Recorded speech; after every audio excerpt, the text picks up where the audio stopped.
Dementia is one of those topics that touches so many of us, but it can feel really complicated and honestly a little scary. So in this explainer, we're going to cut right through all that confusion. We're going to focus on one thing, the very first signs, because understanding them and catching them early can absolutely change everything. Okay, so let's get right to it. The question that's on pretty much everyone's mind. You misplaced your keys for the third time this week, you forget someone's name. Is that just a normal brain fog day, or is it a sign of something more serious? Figuring out that difference is so important, and that's exactly what we're going to unpack right now. First off, what even is dementia? Well, it's not actually one specific disease. Think of it more like a big umbrella term for a decline in your mental abilities. And yeah, Alzheimer's is the one we hear about most. But honestly, the specific label isn't as important as just understanding the process of what's happening inside the brain.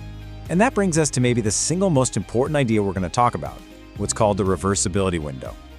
See, there's this period of time, this window, where the brain can still fight back, where it can still heal. But here's the catch. That window doesn't stay open forever.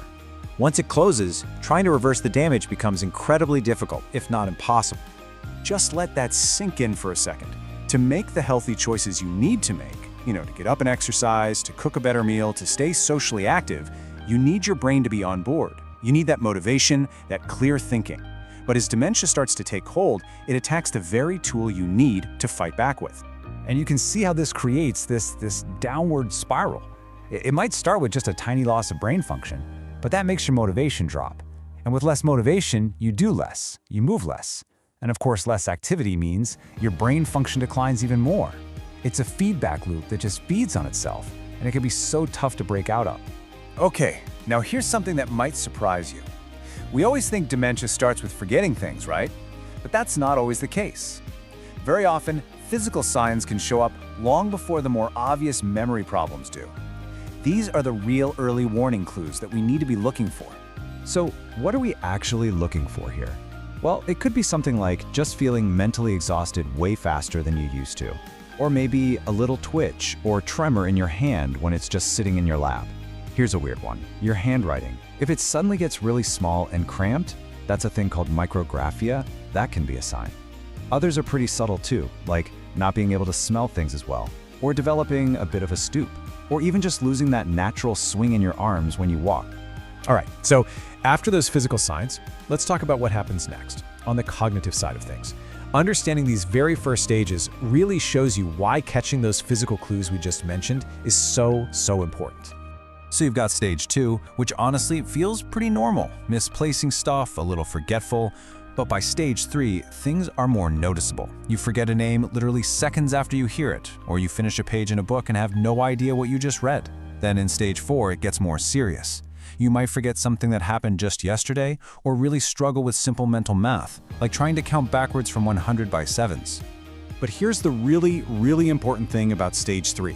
There's awareness. The person knows something's a little off. So what do? They start compensating, making lists, writing everything down. And that tells us something huge. The brain is still fighting. There's enough motivation there to try and fix the problem. This is the sweet spot. This is the time to really jump in and take action. Okay, so let's circle all the way back to that first big question and put it all out on the table. Where exactly is that line between a normal little slip-up and a pattern that we should be concerned about? Seeing it side by side makes it so much clearer.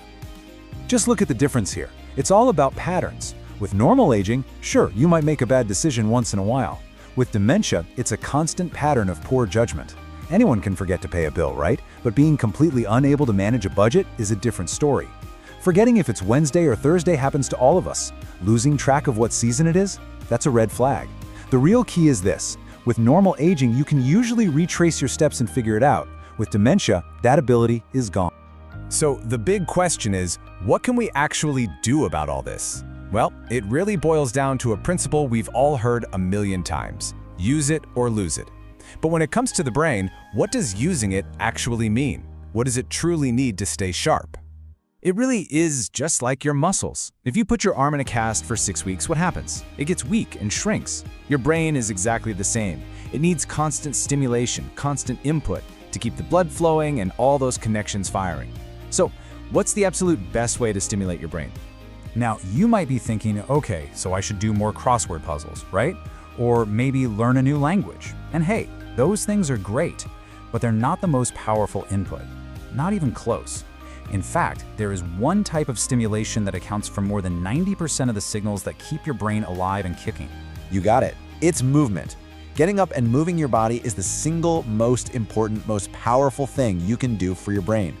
Simple things like walking, balancing, coordinating your arms and legs, they send this constant flood of information and stimulation up to your brain that keeps it active, engaged, and healthy. It's the ultimate use it or lose it activity. And of course, it's not just about movement, as crucial as that is. Our metabolic health is a massive piece of the puzzle. In fact, the connection between things like insulin resistance and brain health is so strong that many scientists are now calling Alzheimer's type 3 diabetes. It just goes to show you how much our diet matters in protecting our brain.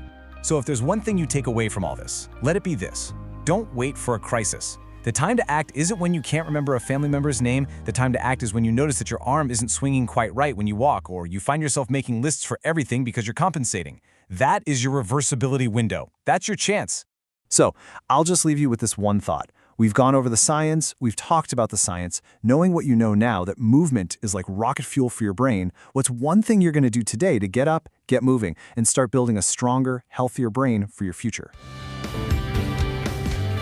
If you enjoyed this video, please hit the like button. It really helps the channels. Drop a comment below. Which early signs stood out to you the most? Or what's one thing you'll do today to support your brain health? And don't forget to subscribe to the channel and turn on notifications so you won't miss the next videos. The products I recommend and personally use to support neurological performance are listed in the video description. I've left the correct links right below. Take a look and choose what makes the most sense for your routine. Just a reminder, this isn't medical advice, and if you have any health condition or take medications, talk to a healthcare professional before starting any supplement.